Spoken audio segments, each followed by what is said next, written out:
Assalamualaikum warahmatullahi wabarakatuh. Bersama saya lagi KJ dalam pembelajaran kita yang ketiga adalah complete asas kita yang ketiga lah. Pertama sekali kita belajar mengenai aperture, shutter speed yang kedua dan yang ketiga iaitu ISO.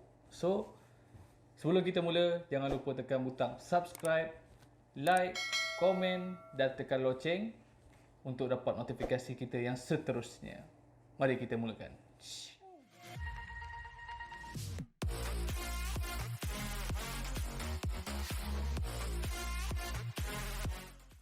Alright, ISO, okay.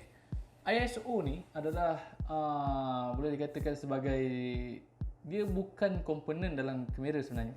Bila kita tengok daripada aperture, aperture ni dia ada blade yang control aperture ni, dan shutter speed ni adalah menggunakan shutter yang terdapat dalam komponen dalam kamera tersebut. Dia adalah komponen lah senang cerita. Shutter speed dan aperture ni adalah komponen. So yang ketiga ni adalah ISO. ISO adalah sistem yang berada dalam kamera sebenarnya.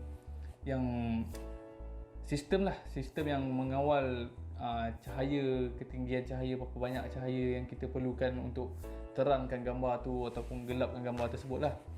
So kita teruskan kepada ISO lah. Korang gunakan shutter speed yang tinggi, kita gunakan shutter speed yang tinggi, maka gambar akan jadi gelap.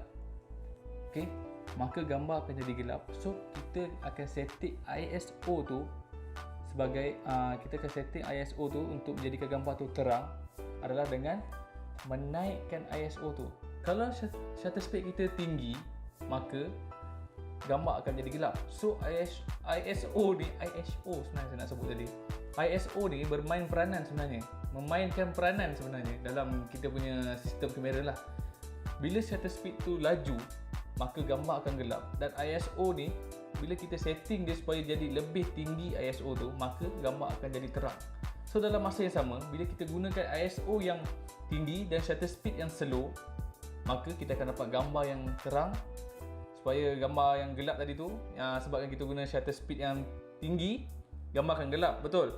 Shutter speed tinggi, kecekak tinggi, maka gambar gelap. Dan kita naikkan ISO daripada ISO 100 yang gelap tu, kita naikkan dia kepada 400 or something yang bersesuaian. So gambar itu akan jadi terang. Okay, tapi ada benda yang patut kita gunakan ISO ni. Kita nak naik ISO waktu bila, kita nak turunkan ISO waktu bila. Dia macam ni. Pada waktu kekurangan cahaya, maka kita kena naikkan ISO kita. Jangan ingat kita ambil gambar dalam lemari, dalam gelap, bawah meja, bawah katil, kita naik ISO, kita boleh dapat gambar yang cantik. Tak. Gambar mungkin akan dapat, tapi noise tu adalah bintik-bintik. Kita tengok pada gambar ni. Okey, gambar ni kita boleh tengok gambar ni. Dia pada ISO yang tinggi, gambar ni akan terang tapi noise. Ada bintik. Dan kita tengok ISO 800 ni pula. Gambar tu macam kita boleh nampak dia, cuma tak berapa ni jelas lah. Ada cahaya lah. Tengok ISO 100. Sangat gelap. So, zaman sekarang ni kita dah ada Adobe Photoshop dan macam-macam lagi bidang editing yang lain lah.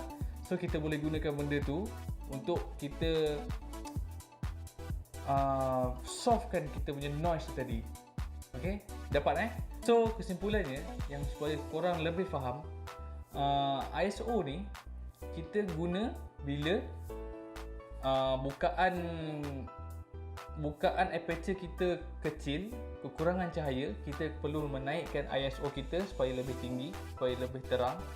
Dan kita menggunakan ISO yang tinggi pada kelajuan shutter speed kita yang tinggi. Alright, situ saja. Kalau anda sebarang soalan, boleh tanya kat bawah dan mungkin saya akan jawab lah. Sebarang soalan boleh letak komen di bawah. So, kita akan berjumpa di next video kita. Biasa seperti saya dijanjikan, kita akan buat outdoor season. Alright, di situ kita akan belajar mengenai 3 benda asas tadi, yang itu aperture, ISO dan shutter speed. Alright, Jumpa di next video.